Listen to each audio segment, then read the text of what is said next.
Start करते हैं आज की कहानी। कुछ चीज़ें हैं जो कुछ क्या बहुत सारे बदलाव नेशनल एजुकेशन पॉलिसी ने किए हैं और बहुत सारी चीज़ें ऐसी हैं, कुल मिला के एक शब्द में अगर हम कहें बच्चे का होलिस्टिक डेवलपमेंट यानी सर्वांगीण विकास। अगर आप बच्चे के फ़ायदे को ध्यान में रख कर के क्वेश्चंस का आंसर करते हैं, कुछ क्वेश्चंस ऐसे होते हैं जो फैक्चुअल है, जैसे ये है कि फॉर्मेट चेंज हुआ है 5+3+3+4 का, ये फैक्चुअल है। अदरवाइज़ बाकी सारे क्वेश्चंस, ज़्यादातर क्वेश्चंस आपकी अंडरस्टैंडिंग से अगर आप बच्चे को सेंटर में रख कर के आंसर कर रहे हैं तो सॉल्व हो जाएँगे। तो आ जाइए फटाफट से। बहुत बढ़िया, स्टार्ट करें आज का सेशन। अब से पहले जो हम देखते थे वो होता था 10+2+3 का सिस्टम, जो नेशनल एजुकेशन पॉलिसी थी 1986 की, वो बात करती थी उस पे कि भैया 10वीं नेशनल एजुकेशन पॉलिसी ने कहा कि अब हम इसको 5+3+3+4 करेंगे। कुल मिलाकर के 10+2 का सिस्टम होता था स्कूल एजुकेशन की, अगर हम बात कर रहे हैं उस 10+2+3 को रिप्लेस करने की बात हुई यहाँ पर। और अभी हम क्या कह रहे हैं कि 5 साल शुरुआत में आपके फाउंडेशनल पीरियड होना चाहिए। इसका सिंपल सा एक निमोनिक या एक शॉर्ट फॉर्म में आप याद रख सकते हैं, 534 एक नंबर है, 534, 5 3 4, ये आप याद रखिए। 3 का स्क्वायर कर दीजिएगा तो चीजें याद रहेंगी, आप कंफ्यूज नहीं होंगे पेपर में। ठीक है जी, कोई दिक्कत परेशानी इस बात को समझने में? ये क्या है? ये नया सिस्टम है, यहाँ से क्वेश्चन पूछे गए, इस चीज को लेके कंफ्यूजन रहती है हम लोग के बीच। ठीक है, और ये सिर्फ सीडीपी के लिए नहीं है, यानी ये बाल विकास के लिए नहीं है। इससे क्वेश्चंस आपके किसी भी सब्जेक्ट में पूछे जा सकते हैं, कोई भी टीचिंग एग्जाम हो, ठीक है, जहां पर भी नेशनल एजुकेशन पूछी जा रही है।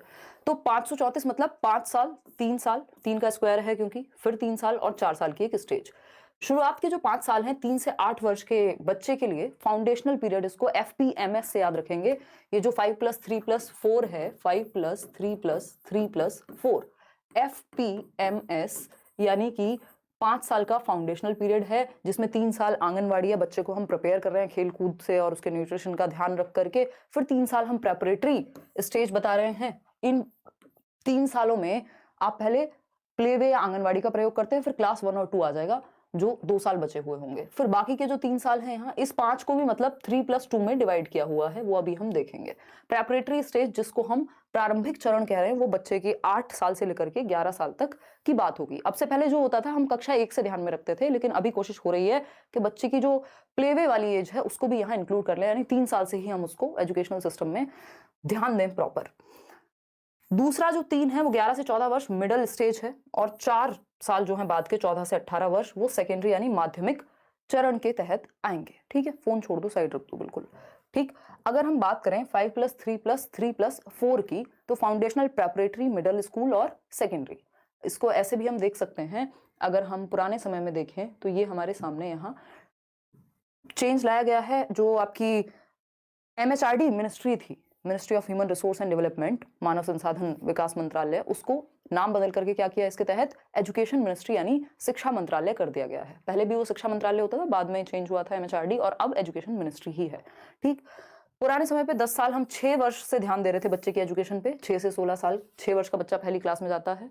फिर उसके बाद अगर हम बात करें 2 साल, जिसको हम 10+2 का सिस्टम कहते हैं, 16 से 18, 11 12, अभी हमने अगेन वही कर दिया। शुरुआत के 3 साल आंगनवाड़ी, 2 साल जो है वो क्लास 1 और 2, एज 6 और 8, फिर 3 से 5 आपकी सेकेंड स्टेज। ये आप पढ़ भी सकते हैं जब आपको ये मिल जाएगा, वही बात है जो मैंने अभी आपको बताई है। ध्यान रखा गया है कि जरूरी नहीं कि साइंस, कॉमर्स और मैथ, इसमें बायोलॉजी वगैरह जितनी भी स्ट्रीम्स है, ह्यूमैनिटीज है, तो ये साइंस, कॉमर्स, ह्यूमैनिटीज ऐसा नहीं होने की जगह आपको पूल ऑफ सब्जेक्ट्स दे दिए जाएं, आप अपने हिसाब से चूज कर सके। एक फ्लेक्सिबिलिटी लाई गई है रिजिडिटी को हटा करके। ठीक है, आगे बढ़ेंगे। एक बहुत महत्वपूर्ण चीज जिस पे कई क्वेश्चंस बने हैं कि 360 डिग्री असेसमेंट, यानी 360 डिग्री चहुमुखी विकास की हम बात कर रहे हैं, होलिस्टिक डेवलपमेंट की बात कर रहे हैं। तो रिपोर्ट कार्ड जो आप बच्चे को असेस कर रहे हैं, वो भी सिर्फ पेपर पेंसिल टेस्ट पे ना करें। कैसे करें? उसका सेल्फ असेसमेंट, यानी आकलन जो है बच्चा खुद का भी कर सके, उसके पीयर्स उसके बारे में क्या सोचते हैं या क्या उनका आकलन है, ग्रुप असेसमेंट हो, टीचर असेसमेंट, टीचर भी अपना इसमें फीडबैक दे के बच्चा कैसे सीख रहा है, यानी 360 डिग्री एस्पेक्ट में, 360 डिग्री व्यू पॉइंट में हम देख पाए कि बच्चा कैसे सीखता है। उसमें teacher, group work, peer assessment, self assessment सबको इंक्लूड कर लिया गया। एक नया एग्जामिनेशन रिफॉर्म की जब हम बात कर रहे हैं तो परख को लॉन्च किया इन्होंने। परख क्या है? PARAKH, P for performance, A for assessment, R for review, फिर अगेन जो A है वो एनालिसिस के लिए है, K फॉर नॉलेज और H फॉर होलिस्टिक डेवलपमेंट। तो इसकी भी फुल फॉर्म आपको पता होनी चाहिए कि जो परख है जिसमें performance, assessment, review, analysis, knowledge और होलिस्टिक डेवलपमेंट की बात हुई है। ठीक है। 21st सेंचुरी स्किल्स, 21वीं शताब्दी के स्किल्स, कौशल हम बच्चों में डेवलप कर सकें, जैसे डिजिटल लिटरेसी है कि उनको कंप्यूटर की नॉलेज हो, जो भी दुनिया में बाकी चीज़ें टेक्नोलॉजिकल एडवांसमेंट आ रहा है हम उसका प्रयोग कर सकें, कोडिंग सिखाएं बच्चे को 6 से 8 के लेवल पर जाते जाते ही, इंटर्नशिप्स हों, ये सारी बातें हुई हैं। और 21वीं सदी के जो कौशल हैं वो क्रिटिकल थिंकिंग के, समालोचनात्मक चिंतन, वो हर एक पक्ष पे सोच पाए, डिजिटल लिटरेसी है, कोऑपरेशन है, लीडरशिप स्किल्स हैं, कम्युनिकेशन स्किल्स हैं, ऐसी बहुत सारी स्किल्स हम बच्चों को सिखा पाएं। तो परख को लॉन्च किया किसके लिए? एग्जामिनेशन रिफॉर्म के लिए, कि हम असेसमेंट कैसे करें, performance assessment, review, analysis of knowledge for holistic development के आधार पर कर सकें। ठीक है। फिर एक चीज आती है जब हम बात कर रहे हैं कि होलिस्टिक प्रोग्रेस कार्ड, यानी जो आपका रिपोर्ट कार्ड है वो 360 डिग्री या फिर हम कहें होलिस्टिक होना चाहिए। 360 डिग्री का मतलब होता है होलिस्टिक एस्पेक्ट, यानी समग्र रूप में बने, सर्वांगीण रूप में हम बच्चों को जांच पाए, उसके दिमाग को, दिल को और फिजिकल एक्टिविटीज सबको इंक्लूड कर पाए। जो बात बीएस ब्लूम कह रहे थे, सीएपी कैप बोलते हैं जिसको हम, कॉग्निटिव, अफेक्टिव और साइकोमोटर डोमेन, यानी दिल दिमाग, जो 3H की एजुकेशन है जिसकी हम बात करते हैं कि भैया बच्चे का दिमाग भी इन्वॉल्व हो, उसके इमोशंस भी इन्वॉल्व हो और वो फिजिकली एक्टिविटी भी करे, तो ये तीनों चीजें इंक्लूड हो जाएं। तो बच्चे को हम कैसे, होलिस्टिक प्रोग्रेस कार्ड किस बेसिस पे बनेगा कि students will be evaluated on cognitive, affective, cognitive होता है दिमाग, संज्ञान के आधार पे, उसके सोचने समझने, पेन पेपर टेस्ट सब इसमें आ गया। अफेक्टिव है उसके इमोशंस, और साइकोमोटर है फिजिकल एक्टिविटी भी उसको करा पाए, तो ये सीएपी कैप की फॉर्म में हम उसको असेस कर पाए। ठीक है बात, आगे बढ़ जाए। क्वेश्चंस पे आएंगे बस। एनईपी ये कह रही है कि बच्चे की क्रिटिकल थिंकिंग और एसेंशियल लर्निंग स्किल्स जो है, रिडक्शन इन करिकुलम, करिकुलम को बहुत ज्यादा इतना नहीं बढ़ाना कि बच्चे से भारी बस्ता हो उसका।